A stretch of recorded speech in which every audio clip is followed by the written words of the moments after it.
आप सभी को नवरात्रि की ढेर सारी शुभकामनाएं। माता रानी आप सभी की मनोकामनाएं पूर्ण करें। आज दूसरे दिन श्री दुर्गा सप्तशती के द्वितीय और तृतीय अध्याय का रसपान करेंगे। तो आइए शुरू करते हैं दूसरा अध्याय, जिसमें देवताओं के तेज से देवी का प्रादुर्भाव और महिषासुर की सेना का वध का वर्णन है। महर्षि मेधा बोले, प्राचीन काल में देवताओं और असुरों में पूरे 100 वर्षों तक घोर युद्ध हुआ था। उनमें असुरों का स्वामी महिषासुर था और देवराज इंद्र देवताओं के नायक थे।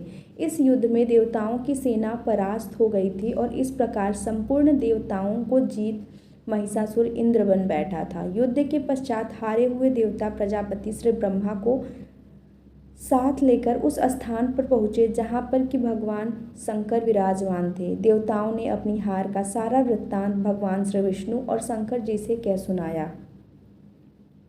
वह कहने लगे, हे प्रभु, महिषासुर सूर्य, इंद्र, अग्नि, वायु, चंद्रमा, यम, वरुण तथा अन्य देवताओं के सब अधिकार छीन सबका अधिष्ठा स्वयं बन बैठा है। उसने समस्त देवताओं को स्वर्ग से निकाल दिया है। वह मनुष्यों की तरह पृथ्वी पर विचर रहे हैं। दैत्यों की सारी करतूत हमने आपको सुना दी है और आपकी शरण में इसलिए आए हैं कि आप उनके वध का कोई उपाय सोचें। देवताओं की बातें सुनकर भगवान श्री विष्णु और शंकर जी को दैत्यों पर बड़ा गुस्सा आया। उनकी भौहें तन गई और आंखें लाल हो गईं। गुस्से में भरे हुए भगवान विष्णु के मुख से बड़ा भारी तेज निकला और उसी प्रकार का तेज भगवान शंकर, ब्रह्मा और इंद्र आदि दूसरे देवताओं के मुख से प्रकट हुआ। फिर वह सारा तेज एक में मिल गया और तेज का पुंज वह ऐसे दिखता था जैसे कि जाज्वल्यमान पर्वत हो।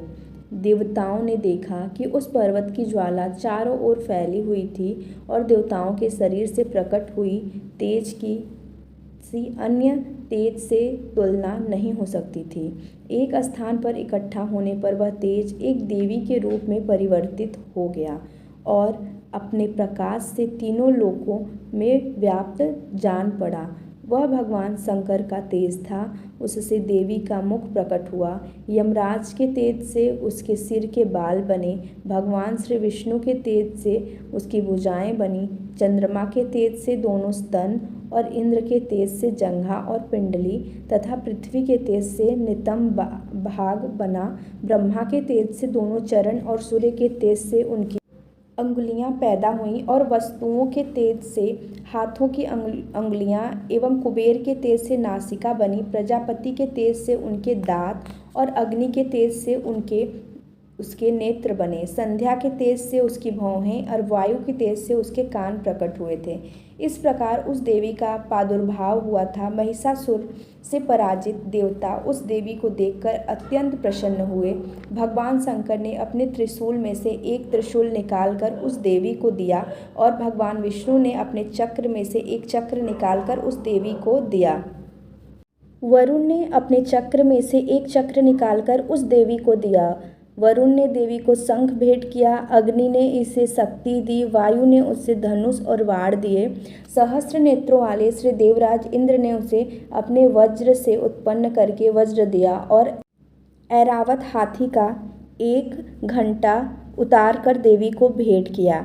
यमराज ने उसे कालदंड में ले एक दंड दिया। वरुण ने उसे पास दिया।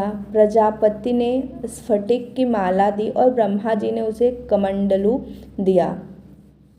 सूर्य ने देवी के समस्त रोमों में अपनी किरणों का तेज भर दिया। काल ने उसे चमकती हुई ढाल और तलवार दी तथा उज्ज्वल हार और दिव्य वस्त्र उसे भेंट किए और इनके साथ ही उसने दिव्य चूड़ामणि दी। 2 कुंडल, कंकड़, उज्ज्वल अर्धचंद्र, बाहों के लिए बाजूबंद, चरणों के लिए नुपुर, गले के लिए सुंदर हसली और अंगुलियों के लिए रत्नों की बनी हुई अंगूठियां उसे दी। विश्वकर्मा ने उनको फरसा दिया और उसके साथ ही कई प्रकार के अस्त्र और अभेद्य कवच दिए और इसके अतिरिक्त उसने उसे कभी न कुंभलाने वाले सुंदर कमलों की मालाएं भेंट की। समुद्र ने सुंदर कमल का फूल भेंट किया, हिमालय ने सवारी के लिए सिंह और तरह तरह के रत्न देवी को भेंट किए। यक्षराज कुबेर ने मधु से भरा हुआ पात्र और शेषनाग ने उन्हें बहुमूल्य मणियों से विभूषित नागहार भेंट किया। इसी तरह दूसरे देवताओं ने भी उसे आभूषण और अस्त्र देकर उसका सम्मान किया। इसके पश्चात देवी ने उच्च स्वर से गर्जना की। उसके इस भयंकर नाद से आकाश गूंज उठा। देवी का वह उच्च स्वर से किया हुआ सिंहनाद समा न सका। आकाश उनके सामने छोटा प्रतीत होने लगा। उससे बड़े जोर की प्रतिध्वनि हुई, जिससे समस्त विश्व में हलचल मच गई और समुद्र कांप उठे, पृथ्वी डोलने लगी और सबके सब पर्वत हिलने लगे। देवताओं ने उस समय प्रसन्न हो सिंहवाहिनी जगत्यमयी देवी ने कहा, देवी तुम्हारी जय हो। इसके साथ महर्षियों ने भक्ति भाव से विनम्र होकर उनकी स्तुति की। संपूर्ण त्रिलोकी को शोक मग्न देखकर दैत्यगण अपनी सेनाओं को साथ लेकर और हथियार आदि सजाकर उठ खड़े हुए। महिषासुर के क्रोध की कोई सीमा नहीं थी। उसने क्रोध में भरकर कहा, यह सब क्या उत्पात है।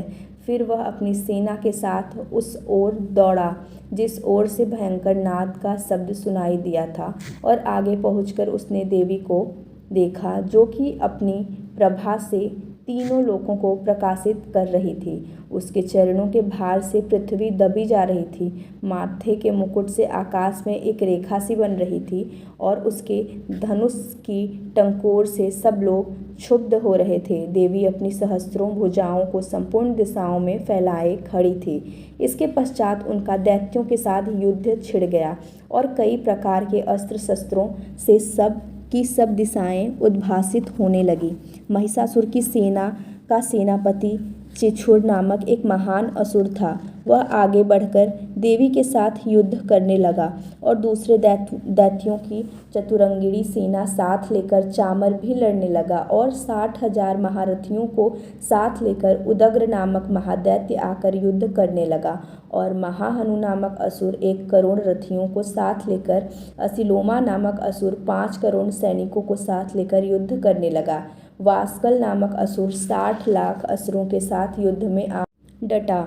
विडाल नामक असुर 1 करोड़ रथियों सहित लड़ने को तैयार था। इन सब के अतिरिक्त और भी हजारों असुर हाथी और घोड़ा साथ लेकर लड़ने लगे और इन सब के पश्चात महिषासुर करोड़ों रथों, हाथियों और घोड़ों सहित वहां आकर देवी के साथ लड़ने लगा। सभी असुर तोमर, भिंदीपाल, शक्ति, मूसल, खड्गों, फरसों, पट्टियों के साथ रणभूमि में देवी के साथ युद्ध करने लगे।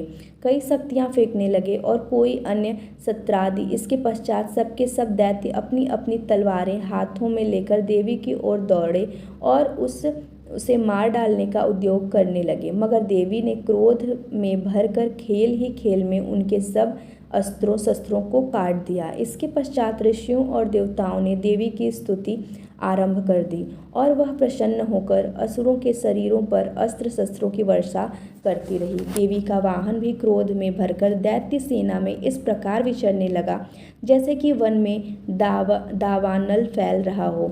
युद्ध करती हुई देवी ने क्रोध में भर जितने श्वासों को छोड़ा वह तुरंत ही सैकड़ों हजारों गणों के रूप में परिवर्तित हो गए। फरसे, भिंदीपाल, खड्ग तथा पट्टिस इत्यादि अस्त्रों के साथ दैत्यों से युद्ध करने लगे। देवी की शक्ति से बढ़े हुए वह गण दैत्यों का नाश करते हुए ढोल, शंख व मृदंग आदि बजा रहे थे। तदंतर देवी ने त्रिशूल, गदा, शक्ति, खड्ग इत्यादि से सहस्त्रों असुरों को मार डाला। कितनों को घंटे की भयंकर आवाज़ से ही यमलोक पहुंचा दिया। कितने ही असुरों को उसने पास में बांधकर पृथ्वी पर धर घसीटा। कितनों को अपनी तलवार से टुकड़े टुकड़े कर दिए और कितनों को गदा की चोट से धरती पर सुला दिया। कई दैत्य मूसल की मार से घायल होकर रक्त वमन करने लगे और कई शूल से छाती फट जाने के कारण पृथ्वी पर लेट गए और कितनों की बाण वर्षा में कमर टूट गई। देवताओं को पीड़ा देने वाले दैत्य कट कट कर मरने लगे। कितनों की बाहें अलग हो गईं, कितनों की ग्रीवाएं कट गईं, कितनों के सिर कट कर दूर भूमि पर लुढ़क गए, कितनों के शरीर बीच में से कट गए और कितनों की जंघाएं कट गईं और वह पृथ्वी पर गिर पड़े। कितने ही सिरों व पैरों के कटने पर भी भूमि पर से उठ खड़े हुए और शस्त्र हाथ में लेकर देवी से लड़ने लगे। और कई दैत्यगण भूमि में बाजों की ध्वनि के साथ नाच रहे थे। कई असुर जिनके सिर कट चुके थे बिना सिर के धड़ से ही हाथ में शस्त्र लिए हुए लड़ रहे थे।